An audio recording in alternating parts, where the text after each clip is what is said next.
Bien, bonjour à toutes et à tous. Nous allons avoir le plaisir d'écouter Jean-Michel Mouton. Jean-Michel Mouton est connu de tous, enfin, ce n'est pas une raison pour ne pas le présenter du tout. Il est agrégé d'histoire et après avoir vécu pendant de longues années au Proche-Orient dans des centres de recherche et après avoir exercé dans des universités françaises aussi, il a été nommé à l'école pratique des hautes études comme directeur d'études en 2005, je crois, et à l'Académie des inscriptions et belles-lettres en 2024.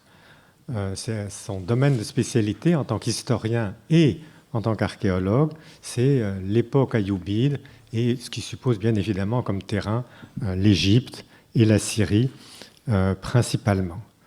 Donc sa bibliographie est tout à fait impressionnante. Je pense que ça serait encombrer l'exposé ici que d'en parler, mais c'est tout à fait dans ce sujet-là, dans le sujet d'aujourd'hui qui nous occupe, que ces compétences vont nous entraîner.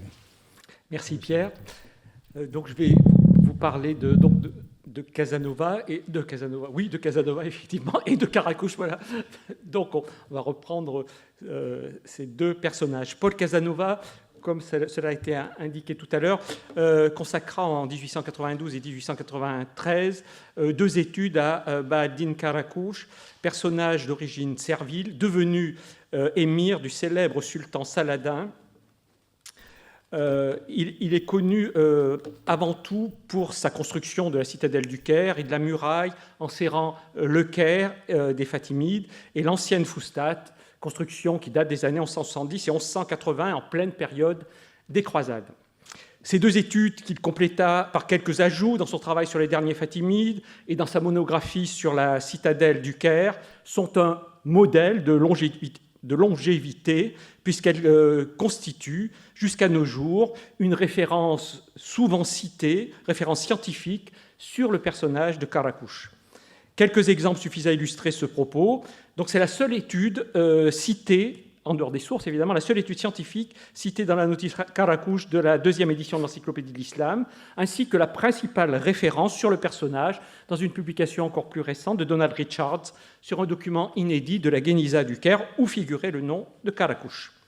Le fait que ces études soient toujours citées s'explique peut-être, c'est peut-être pas l'aspect le plus positif, par l'intérêt tout relatif suscité par la dynastie des Ayyoubides depuis bientôt un siècle et demi. Si on fait la comparaison, par exemple, avec les études mamelouques, donc la bibliographie est bien pauvre, mais surtout, évidemment, par la qualité du travail de Paul Casanova, la qualité d'abord de la documentation.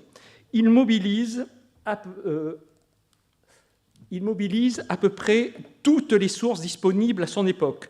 J'ai compté en effet l'utilisation de 9 sources arabes à travers les éditions de Boulac, la publication à peu près contemporaine de ces articles des premiers volumes des historiens orientaux du recueil des historiens des croisades.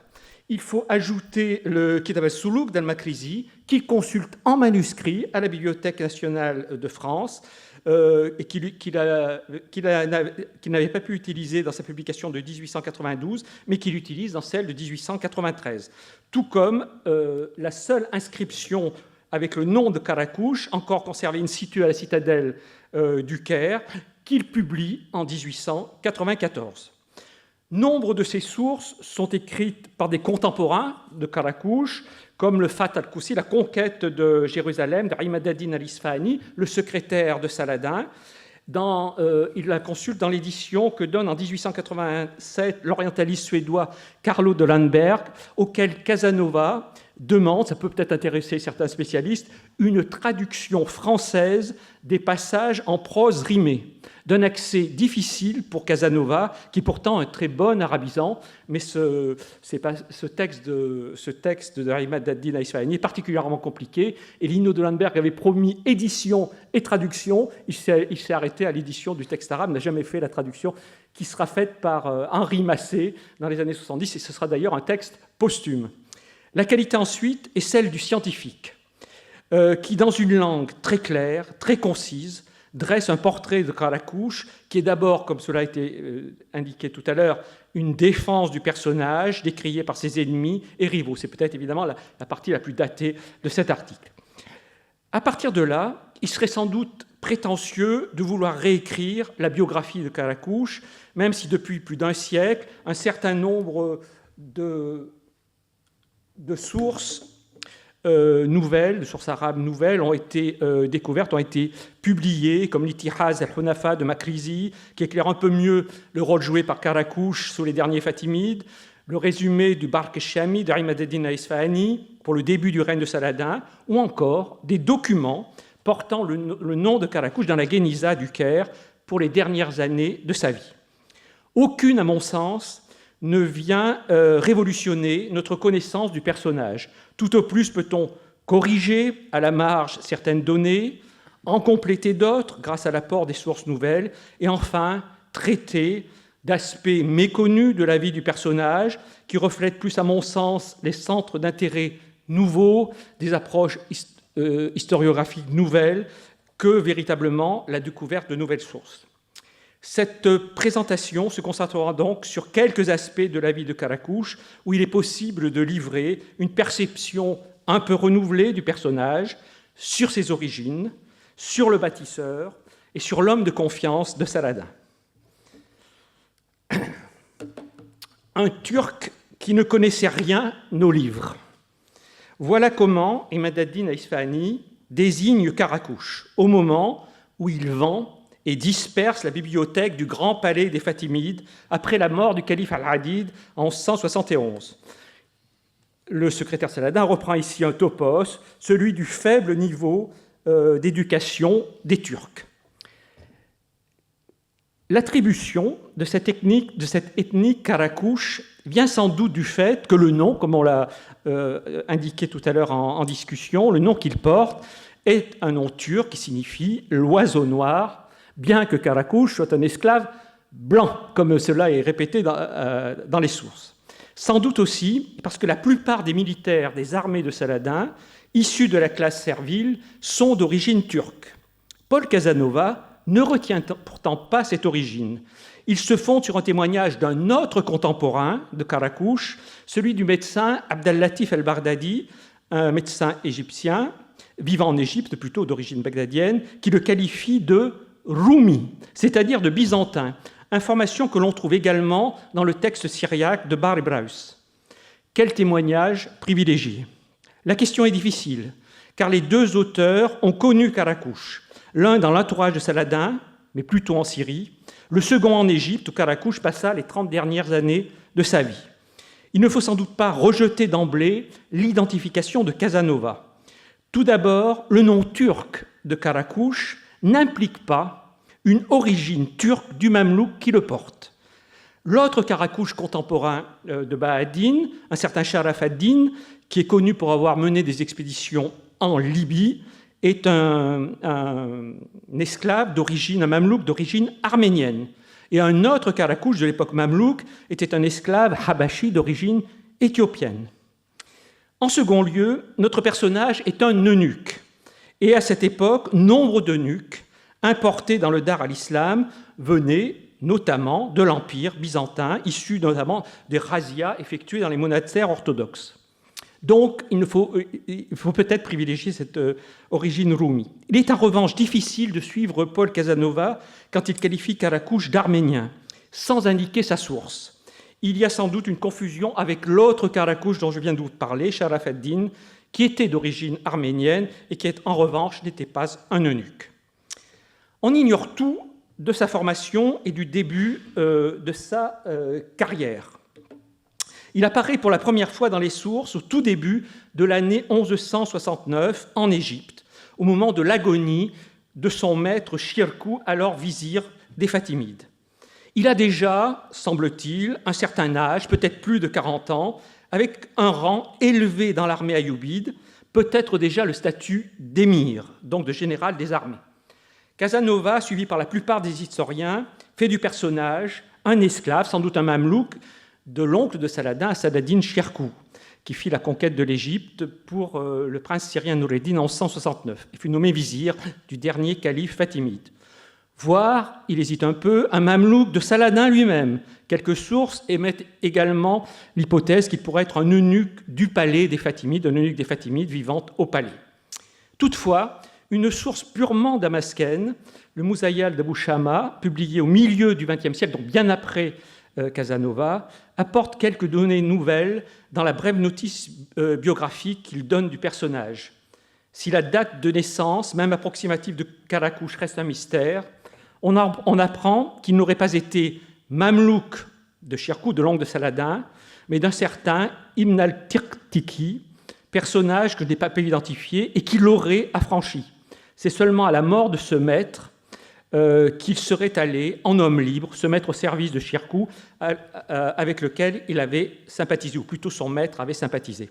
C'est donc tout un passé, le nom du personnage n'a pas grande importance, mais c'est tout un passé en Irak ou en Syrie qui se dessine ainsi pour notre personnage, et une formation qui ne correspondrait pas forcément à celle d'un mamelouk turc.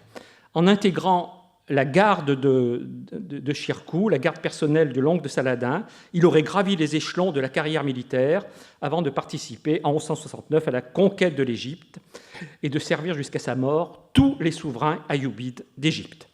Ces quelques éléments de la biographie d'un membre de l'entourage de Saladin fournissent un certain nombre de données de portée plus générale, me semble-t-il. Tout d'abord, sous les ayyoubides, il semble bien que les mamelouks, que les esclaves militaires, ne portaient pas, comme à d'autres époques, leur nom de naissance, mais que celui-ci leur était donné, soit par leur maître, soit par le milieu des soldats turcs qui le formaient. Un autre élément intéressant est l'usage, au moins jusqu'à l'époque des croisades, d'un vocabulaire varié pour désigner les eunuques. À côté de Rassi, on trouve le terme de Radim, puis celui, à l'époque mamelouk, de Tawashi, qui est utilisé bien après la mort de Karakouche. Enfin, les Nisbas sont avant tout des noms de relations en rapport avec le prince que l'on sert et fluctuent donc au gré d'une vie. Karakouche est ainsi Karakouche al-Assadi lorsqu'il sert Chirkou, al-Maliki al-Nasiri lorsqu'il sert Saladin, et enfin à la fin de sa vie, al-Maliki al-Afdali dans un document de la Guéniza, lorsqu'il sert al-Afda, le fils aîné de Saladin, qui pourtant a pris sa place à la tête de l'Égypte. Karakouche doit sa notoriété en tant que personnage à l'édification de la citadelle du Caire et de la muraille de 19 km qui devait aller en décrivant un arc de cercle. Vous voyez, vous voyez ici la muraille, la citadelle et la muraille qui allait donc du Nil au Nil en serrant le Caire et Foustat et s'appuyant sur la citadelle. Les travaux lui furent confiés par Saladin en 1176 et l'occupèrent sans doute une partie de sa vie. En s'appuyant sur l'héritage d'Al-Makrizi, sur le témoignage d'Abdel-Latif el-Baghdadi, sur l'inscription, je vous ai montré, qui marque l'achèvement d'une première tranche de travaux, Paul Casanova souligne que pour plusieurs de ses constructions, Karakouche a utilisé des pierres tirées de la destruction des pyramides, notamment des petites pyramides de Memphis, pour construire et la muraille et les ponts de Giza, et que la main-d'œuvre utilisée fut pour une bonne part une main-d'œuvre constituée de captifs francs. Il n'évoque cependant que brièvement les deux autres chantiers égyptiens que Karakouche a menés à titre privé, à la fois comme bâtisseur et comme évergette. Je cite Casanova, « un grand nombre de fondations pieuses ou utiles et un quartier du Caire, Harat Baladin, qui porta son nom. » Ces constructions révèlent deux aspects du personnage. Tout d'abord sa piété, signalée par ailleurs par des aumônes abondantes et la constitution de nombreux waqf, biens de main morte, qui lui permettent de rénover entièrement la grande mosquée de Haïdan, le long du Khalij, également de construire un ribat, un couvent pour les soufis, un caravansérail aux portes du Caire. Mais avant tout, ce qui transparaît ici, ce sont ses talents d'aménageur urbain, je dirais peut-être d'urbaniste, car si un faubourg du Caire porte son nom, ce n'est pas seulement, c'est ce petit rectangle en rose en haut de la carte, ce n'est pas seulement parce qu'il s'y installe et aménage sa maison, sa dar, mais il y a établi également un Meydan, un hippodrome pour l'entraînement des militaires mamelouks, y aménage un système d'adduction d'eau et installe précisément dans ce quartier les établissements religieux évoqués précédemment. Ce nouveau faubourg du Caire, situé à l'extérieur de Bab al-Futour, la porte des Victoires, marque aussi dans une certaine mesure la diffusion par la nature de ces édifices d'une architecture et d'un type d'édifice dont le modèle est importé d'Orient et qui avait déjà touché Damas près d'un siècle auparavant.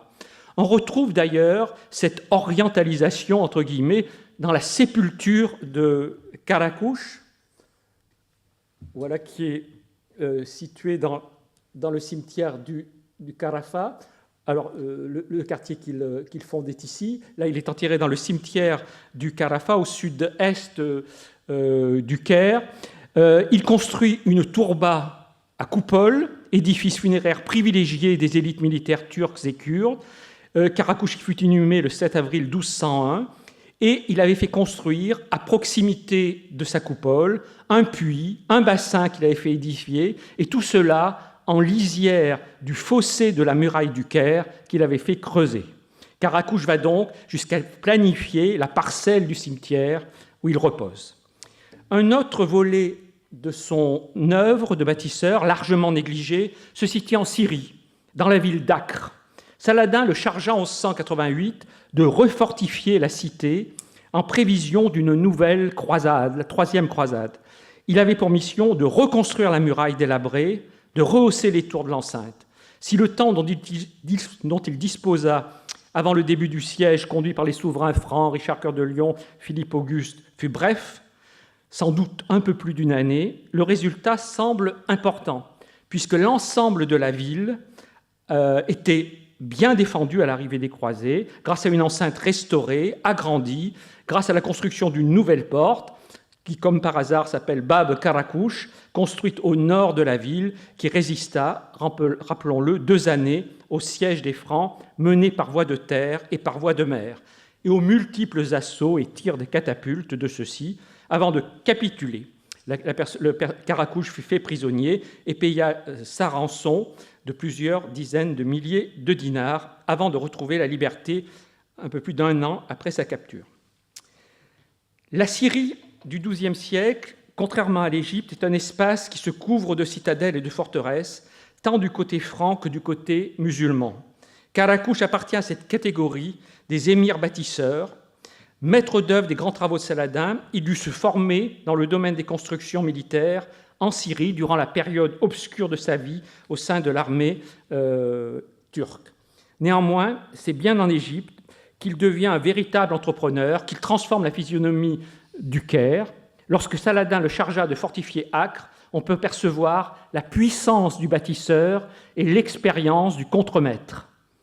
Il fit venir, nous dit le secrétaire de Saladin, Imad ad-Din al-Isfahani, avec lui depuis l'Égypte, donc depuis l'Égypte jusqu'au littoral syrien, matériaux de construction, outillage, instruments, hommes et bestiaux, ouvriers, maçons, ingénieurs, entrepreneurs, tailleurs de pierres et architectes, prisonniers, artisans, sculpteurs et carriers, ainsi que les ressources en quantité pour les dépenses, or pur et argent, monnayés. Un dernier aspect du personnage, c'est celui de l'homme de confiance des princes ayyoubides, chargé des basses besognes, comme l'élimination des esclaves noirs, la séquestration des membres de la famille fatimide, comme des plus nobles tâches, telles l'exercice du pouvoir par délégation lors des absences du prince, et souvent au détriment des frères et des fils moins fiables. C'est cette image que Paul Casanova s'est efforcé de trouver dans les sources en se faisant traduire le long portrait du personnage que dresse Saladin devant son conseil lorsqu'il le choisit en 1188 pour fortifier Acre. Karakouche, le probe, le fin, le respecté, l'étincelant, l'homme au coup d'œil supérieur, à la course impétueuse, le sûr. Le titre d'émir dont il est qualifié dans toutes les sources, voire d'émir Kabir, de grand général, dans un document de la Guéniza, souligne d'abord le rang militaire, même s'il faut constater que le personnage ne brille pas au combat, du moins dans la seconde partie de sa vie qui nous est connue. On ne le voit pas participer aux expéditions militaires de Saladin, en Syrie et en Irak, ni contre les Anquis, ni contre les Francs. S'il doit, durant 2 années, de 1189 à 1191, soutenir le siège d'Acre contre les Francs, comme gouverneur de la ville, le fait que d'autres émirs lui soient adjoints, comme l'émir Loulou pour affronter le siège par voie de mer ou Al-Machtou pour le siège par voie de terre, montre bien, me semble-t-il, que ses talents de stratège ne constituent pas sa qualité première. En fait, là où ses talents s'expriment et sont reconnus, c'est d'abord comme administrateur du Caire et du territoire égyptien. Ses compétences comme ingénieur militaire ont fait sa réputation, mais au même moment que Saladin lui confie la construction de la citadelle, il le charge également de dresser un nouveau cadastre des terres d'Égypte. C'est le Raouk el-Salahi qui permet de réévaluer la valeur des irtas et concessions foncières attribuées aux émirs, dont les revenus servent à entretenir leurs troupes, et d'estimer leur valeur pour Ibra en fonction d'une nouvelle unité fiscale qui est connue des historiens sous le nom de dinar jeishi, mais comme par hasard, là encore, qui fut appelé dans un premier temps le dinar Karakouchi. Dans les dernières années de sa carrière, en 1196, Karakouche occupa la fonction d'inspecteur ou chad d'un important bureau de l'administration, le Diwan al-Mal, avec pour mission de recouvrer les sommes restées impayées, en plus de la charge d'inspecteur chargé du recouvrement de la zakat qu'il occupait déjà. C'est sans doute à travers ce type de fonction qu'il pouvait avoir recours à la force que lui conférait son statut d'émir, et c'est sans doute dans ce contexte qu'il se fit au sein des bureaux d'administration des ennemis comme Ibn Mamati. En dressant la biographie de Karakouche, l'objectif de Paul Casanova était de voir comment on était passé de l'émir de Saladin au personnage légendaire du Kitab el-Feshouch, d'établir la chronologie de ce passage et de voir si le personnage burlesque du Fashouch empruntait des traits au vrai Karakouche, comme cela a été rappelé par Frédéric Baudin tout à l'heure. Casanova concède qu'il y avait 2 facettes dans le personnage, dont l'une avait pu prêter au ridicule, tout en voyant comme principale cause du dénigrement la rivalité entre le guerrier Karakouche et l'administrateur Ibn Mamati. S'il fallait aujourd'hui expliquer la vie de Karakouche, on pourrait sans doute appliquer une autre grille de lecture. Par exemple, tout en lui le rattache à son statut d'eunuque. On retrouve en effet nombre de fonctions dévolues au XIIe et XIIIe siècle, voire plus tard, aux eunuques en terre d'islam, et particulièrement donc à l'époque ayoubide. L'homme de confiance du sultan, qui porte Saladin au pouvoir. Le gardien, non pas du harem, mais du palais où il sépare les hommes et les femmes de la famille fatimide pour que la dynastie s'éteigne. Le militaire, auquel on peut abandonner le pouvoir ou confier une ville frontière en toute sécurité. L'éducateur des jeunes princes, il fut Atabek, du petit-fils de Saladin, dont il devait assurer l'intérim. Et enfin, le personnage raillé par ses contemporains du fait qu'il était émasculé, qu'il était imberbe, qu'il ne pouvait fonder une famille et qui investissait donc en conséquence sa fortune dans les aumônes et dans les fondations, dans les biens de maman, dans les waqf. Plusieurs eunuques ont des profils parallèles à cette époque, comme l'a montré David Ayalon, on peut citer Reimaz au service des Ankites de Mossoul, ou Koumochtakin sous Noureddin. Pourtant, Karakouche semble avoir une stature bien supérieure, du fait peut-être de sa formation, peut-être aussi du fait de sa longévité exceptionnelle. Il dut approcher les 80 ans peut-être, enfin, grâce à son pire ennemi, Ibn Mamati, qui en le caricaturant a aussi assis sa notoriété et sa popularité.